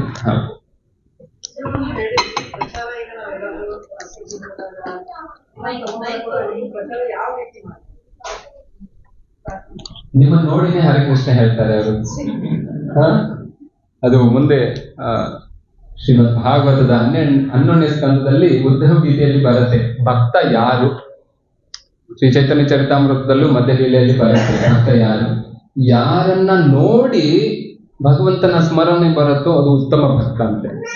ಹಾಗೆ ನೀವು ಹರೇ ಕೃಷ್ಣ ಹೇಳಿ ಅವ್ರಿಗೆ, ಹರೇ ಕೃಷ್ಣ ಇದು ಕೊಡಿ ಅಂತ ಹೇಳ್ತಿರಲ್ಲ, ಇಲ್ಲಿ ನಮ್ಮ ಪಕ್ಕದಲ್ಲಿ ಮಹಾಲಕ್ಷ್ಮಿ ಲೇಔಟ್ನಲ್ಲಿ ನಮ್ಮ ಕೇಂದ್ರ ಇದೆ, ಬನ್ನಿ ಈ ತರ ಕಾರ್ಯಕ್ರಮ ಇರುತ್ತೆ, ಇಷ್ಟೇ ಹೇಳ್ಬೋದು. ಇಷ್ಟು ಹೇಳಿದ್ರು ಅದು ಪ್ರಚಾರ ಇದೆ. ಶ್ರೀ ಚೈತನ್ಯ ಮಹಾಪ್ರಭು ಅವರಿಗೆ ಒಬ್ಬ ಗೋಪಾಲ್ ಗುರು ಪ್ರಭು, ಸತ್ಯಮೂರ್ತಿ ಪ್ರಭು, ಶ್ರೀ ಚೈತನ್ಯ ಮಹಾಪ್ರಭು ಒಳಗೆ ಚಿಕ್ಕ ಮಗು, ಗೋಪಾಲ್ ಅಲ್ಲ, ಚಿಕ್ಕ ಮಗು. ಅಂದ್ರೆ ಶ್ರೀ ಚೈತನ್ಯ ಮಹಾಪ್ರಭು ಶೌಚಕ್ಕೆ ಹೋಗ್ಬೇಕಾದ್ರೆ ಅವರು ಬಾಯಿ ಮುಚ್ಕೊಂಡು ಹೋಗ್ತಾ ಇದ್ರು. ಯಾಕಂದ್ರೆ ಸ್ವಾಭಾವಿಕವಾಗಿ ಭಗವಂತನ ನಾಮ ಅವರ ಬಾಯಿಂದ ಬರ್ತಾ ಇತ್ತು. ಶ್ರೀ ಚೈತನ್ಯ ಶೌಚ ಸಮಯದಲ್ಲಿ ನಾಮ ಬರಬಾರದು ಅಂತ ಹೇಳಿ ಅವರು ಬಾಯಿನ ಮುಚ್ಕೊಂಡು ಹೋಗ್ತಾ ಇದ್ರು. ಆದ್ರೆ ಶ್ರೀ ಚೈತನ್ಯ ಮಹಾಪ್ರಭುಗೆ ಅವ್ರು ಹೇಳ್ತಾರೆ, ಯಾಕೆ ಮುಚ್ಕೊಂಡು ಹೋಗ್ತಾ ಇದ್ರಿ? ಇಲ್ಲ, ಅಲ್ಲಿ ನಾಮ ಭಗವಂತನ ನಾಮಸ್ಮರಣೆ ಯಾವಾಗ್ಲೂ ಮಾಡ್ಬೇಕು. ಅದನ್ನ ಚಿಕ್ಕ ಮಗು ಗೋಪಾಲ್ ಅವರನ್ನ ಗೋಪಾಲ್ ಗುರು ಅಂತ ಹೇಳಿ ಶ್ರೀ ಚೈತನ್ಯ ಮಹಾಪ್ರಭು ಸ್ವೀಕಾರ ಮಾಡಿದ್ರು.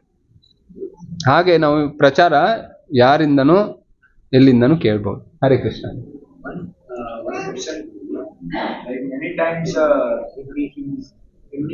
ಹಿಂದಿ ಕೇಳಿ. ನಮಗೆ ಗೊತ್ತಿರುತ್ತೆ, like we should not see faults in others, we should glorify others, we should uplift others. Still knowingly also we fall into this trap. because we are engaged in such kind of a service. So, what kind of consciousness one needs to have? Because this fault finding mentality is the biggest. It's another of false ego. How we can come out? Okay, Hare Krishna. ಪ್ರಭುಜಿಯವರ ಪ್ರಶ್ನೆ ಇದೆ. ನಮಗೆ ಗೊತ್ತು ಒಳ್ಳೆಯದನ್ನೇ ನೋಡಬೇಕು, ಒಳ್ಳೆಯದನ್ನೇ ಮಾಡಬೇಕು ಇತ್ಯಾದಿ. ಆದರೆ ನಮಗೆ ಭಕ್ತರ ಅನರ್ಥನೇ ಕಾಣ್ತವೆ, ಕೆಟ್ಟದ್ದೇ ಕಾಣುತ್ತೆ. ಯಾಕೆ ಮತ್ತೆ ಹೇಗೆ ನಾವು ಇದರಿಂದ ಮುಕ್ತ ಆಗೋದು? ಭಕ್ತರ ಸಂಘದಲ್ಲಿ ನಾವು ಒಬ್ಬನೇ ಇರುವಾಗ ಏನೆಲ್ಲ ಕೆಟ್ಟ, ನೋಡಿ ಮೊಬೈಲ್ ನೋಡುವಾಗ ನಾವು ಒಬ್ಬರಿದ್ದಾಗ ಏನೆಲ್ಲ ಕೆಟ್ಟನ್ನ ನೋಡ್ಬೋದು. ಆದ್ರೆ 4 ಜನ ಇದ್ದೀವಿ, ನಮ್ಮ ಡಿವೋಟಿ ಇದ್ದಾರೆ, ನಮ್ಮ ಕ್ಲಾಸ್ಮೇಟ್ಸ್ ಇದ್ದಾರೆ, ನೋಡ್ಲಿಕ್ಕೆ ಆಗಲಿಲ್ಲ. ಅಂದ್ರೆ ಭಕ್ತರ ಸಂಘದ ಸದಾ ಎಷ್ಟು ಅಸಾಧ್ಯ ಇದೆಯೋ ಭಕ್ತರ ಸಂಘದಲ್ಲಿ ನಾವು ಇರಬೇಕು. ಭಕ್ತರ ಸಂಘದಿಂದನೇ ನಾವು ಶುದ್ಧ ಆಗ್ಲಿಕ್ಕೆ ಸಾಧ್ಯ. ಯಾಕಂದ್ರೆ ನಮ್ಮಲ್ಲಿ ಅನರ್ಥ ಪೂರ್ವ ಜನ್ಮದ್ದು ಇದೆ.